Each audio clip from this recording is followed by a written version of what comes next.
Dear viewers, this video is part 2 of the two-part series on the red blood cells in the Medicine for Anyone in the YouTube channel. Erythropoietin regulates red blood cell production. The total mass of RBCs in the circulatory system is regulated within narrow limits, and thus an adequate number of RBCs are always available to provide sufficient transport of oxygen from the lungs to the tissues. Yet, too, the cells do not become so numerous that they impede blood flow. Tissue oxygenation, which is the essential regulator of red blood cell production. Conditions that decrease the quantity of oxygen transported to the tissues ordinarily increase the rate of RBC production. Thus, when a person becomes extremely anemic as a result of hemorrhage or any other condition, the bone marrow begins to produce large quantities of RBCs. At very high altitudes, where the quantity of oxygen in the air is greatly decreased, insufficient oxygen is transported to the tissues and RBC production is greatly increased. In this case, it is not the concentration of RBCs in the blood that controls RBC production, but the amount of oxygen transported to the tissues in relation to tissue demand for oxygen. Various diseases of the circulation that decrease tissue blood flow, particularly those that cause failure of oxygen absorption by the blood as it passes through the lungs, can also increase the rates of RBC production. This result is especially apparent in prolonged cardiac failure and in many lung diseases because the tissue hypoxia, that is decrease in oxygen resulting from these conditions, increases RBC production with a resultant increase in hematocrit and usually total blood volume also. Hypoxia increases formation of erythropoietin, which stimulates red blood cell production. The principal stimulus for RBC production in a low oxygen state is a circulating hormone called erythropoietin, which is a glycoprotein.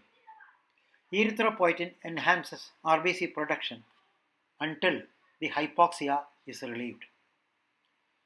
Dear listeners, by the way, this educational video is made possible by Prescribon, the makers of e-prescription software for digital prescriptions, available freely for doctors on the website www.prescribon.com. Doctors who are interested in this e-prescription software can freely avail of its vast collection of more than 100,000 e-prescriptions. Erythropoietin is formed mainly in the kidneys. Normally, about 90% of all erythropoietin is formed in the kidneys, and the remainder is formed mainly in the liver. Erythropoietin is secreted mainly by fibroblast-like interstitial cells surrounding the tubules in the kidney. Renal tissue hypoxia leads to increased erythropoietin synthesis. When the kidneys are destroyed by renal disease, the person invariably becomes very anemic. This is because the 10% of the normal erythropoietin formed in other tissues, mainly in the liver, is sufficient to cause only 1/3 to 1/2 the RBC formation needed by the body. Erythropoietin stimulates production of proerythroblasts from hematopoietic stem cells. The important effect of erythropoietin is to stimulate production of proerythroblasts from hematopoietic stem cells in the bone marrow. In addition, the erythropoietin speeds up further maturation of new RBCs. When large quantities of erythropoietin are formed, and if plenty of iron and other required nutrients are available, the rate of RBC production can rise to perhaps 10 or more times normal. Therefore, the erythropoietin mechanism for controlling RBC production is a powerful one. Maturation of red blood cells requires vitamin B12, that is cyanocobalamin, and folic acid. Because of the continuing need to replenish RBCs, the erythropoietic cells of the bone marrow are among the most rapidly growing and reproducing cells in the entire body. Therefore, as would be expected, their maturation and rate of production are affected greatly by a person's nutritional status. Especially important for final maturation of the RBCs are two vitamins, vitamin B12 and folic acid. Both these vitamins are essential for synthesis of DNA because each in a different way is required for formation of thymidine triphosphate, one of the essential building blocks of DNA. Therefore, lack of vitamin B12 or folic acid causes abnormal and diminished DNA and consequently failure of nuclear maturation and cell division.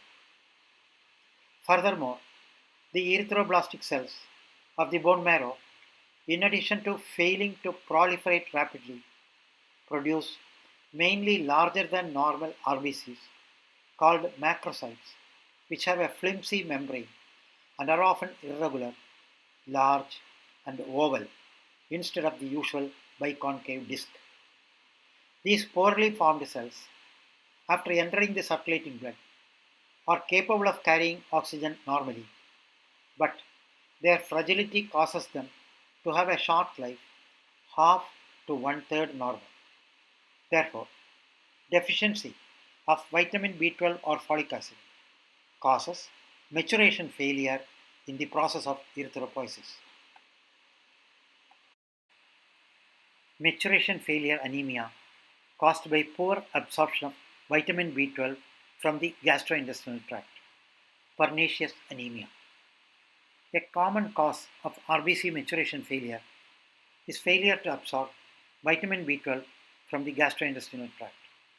This situation often occurs in the disease pernicious anemia, in which the basic abnormality is an atrophic gastric mucosa that fails to produce normal gastric secretions.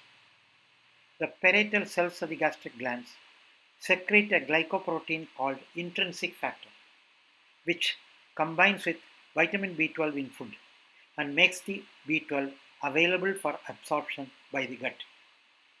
Once vitamin B12 has been absorbed from the gastrointestinal tract, it is first stored in large quantities in the liver and then released slowly as needed by the bone marrow. The minimum amount of vitamin B12 required each day to maintain normal RBC maturation is only 1 to 3 micrograms, and the normal storage in the liver and other body tissues is about 1000 times the amount. Therefore, 3 to 4 years of defective vitamin B12 absorption are usually required to cause maturation failure anemia. Maturation failure anemia caused by folic acid, that is steroid glutamic acid deficiency. Folic acid is a normal constituent of green vegetables, some fruits, and meats, especially liver. However, it is easily destroyed during cooking. Also, people with gastrointestinal absorption abnormalities, such as the frequently occurring small intestinal disease called SPRU, often have serious difficulty absorbing both folic acid and vitamin B12. Therefore, in many cases of maturation failure, the cause is deficiency of intestinal absorption of folic acid and vitamin B12. Hemoglobin formation. The synthesis of hemoglobin begins in polychromatophil erythroblasts and continues even into the reticulocyte stage of the RBCs. Porphyrin combines with iron to form the heme molecule. Each heme molecule combines with a long polypeptide chain, a globin synthesized by ribosomes, forming a subunit of hemoglobin called hemoglobin chain. 4 hemoglobin chains bind together loosely to form the whole hemoglobin molecule. There are several slight variations in the different subunit hemoglobin chains depending on the amino acid composition of the polypeptide portion. The most common form of hemoglobin in adults, hemoglobin A, is a combination of two alpha chains and two beta chains. Because each because each hemoglobin chain has a heme containing an atom of iron, and because there are four hemoglobin chains in each hemoglobin molecule, one finds four iron atoms in each hemoglobin molecule. Each of these can bind loosely with one molecule of oxygen, making a total of four molecules of oxygen or eight oxygen atoms that can be transported by each hemoglobin molecule. Abnormalities of the chains can alter the physical characteristics of the hemoglobin molecule. Sickle cell anemia. For example, in sickle cell anemia, the amino acid valine is substituted for glutamic acid at one point in each of these two beta chains.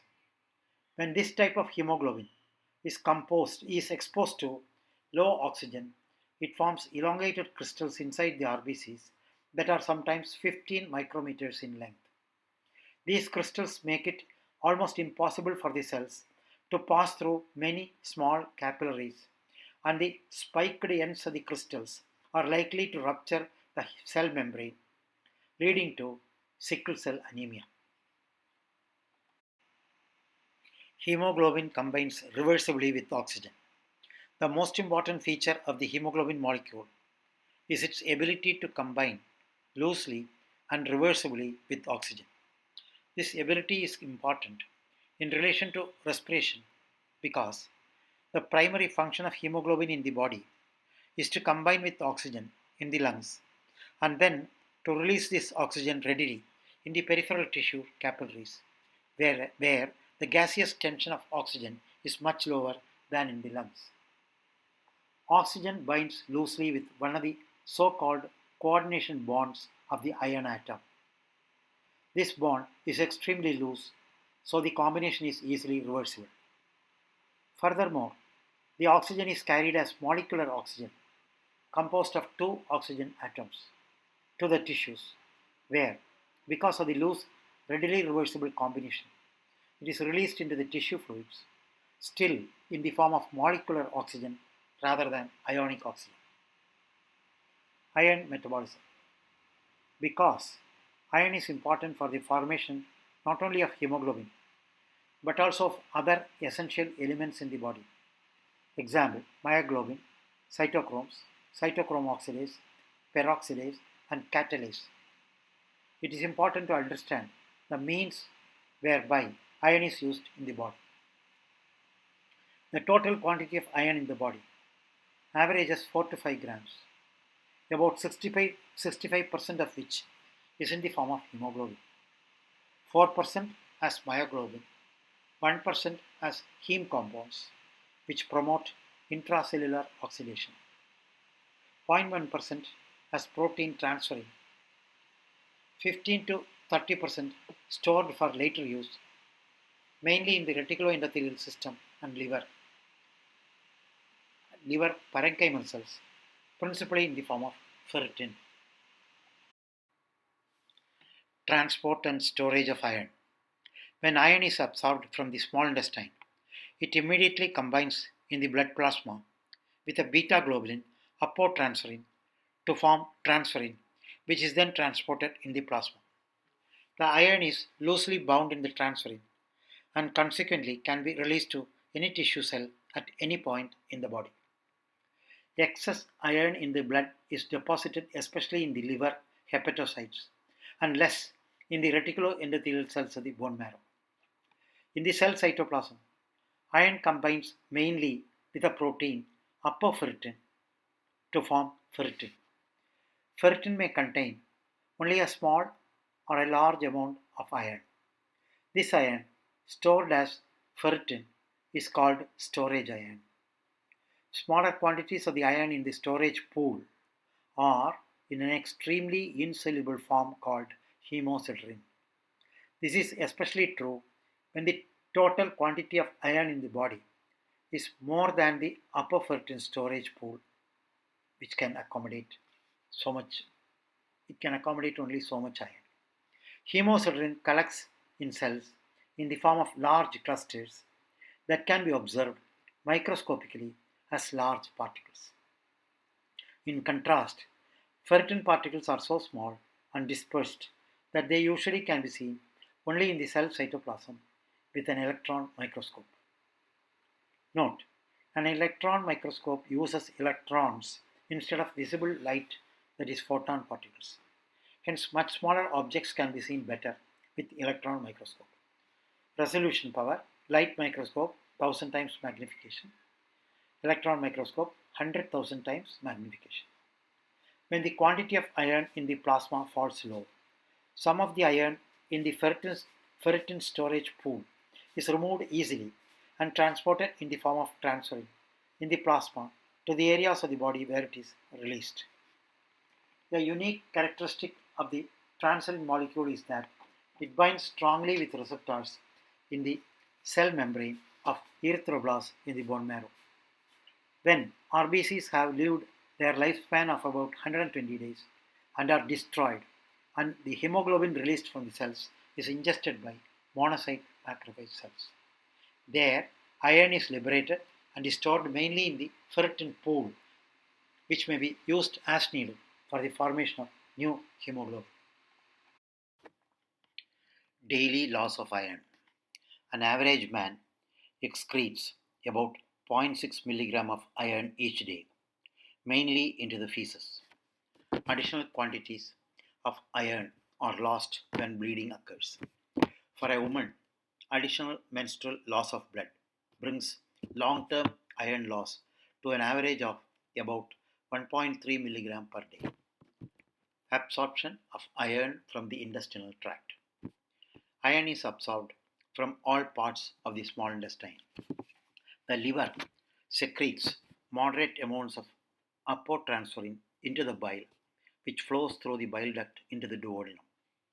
Here, the apotransferrin binds with free iron and also with certain iron compounds such as hemoglobin and myoglobin from meat, two of the most important sources of iron in the Western diet. This combination is called transferrin. Other vegetarian sources of iron are whole grain, oats and quinoa, vegetables, leafy greens, tomato, potato, mushroom and broccoli, legumes, pulses, lentils, peas and kidney beans, fruits, olives and mulberries, nuts and seeds, pumpkin, sesame, flax seeds. In return, it is attracted to and binds with receptors in the membranes of intestinal epithelial cells.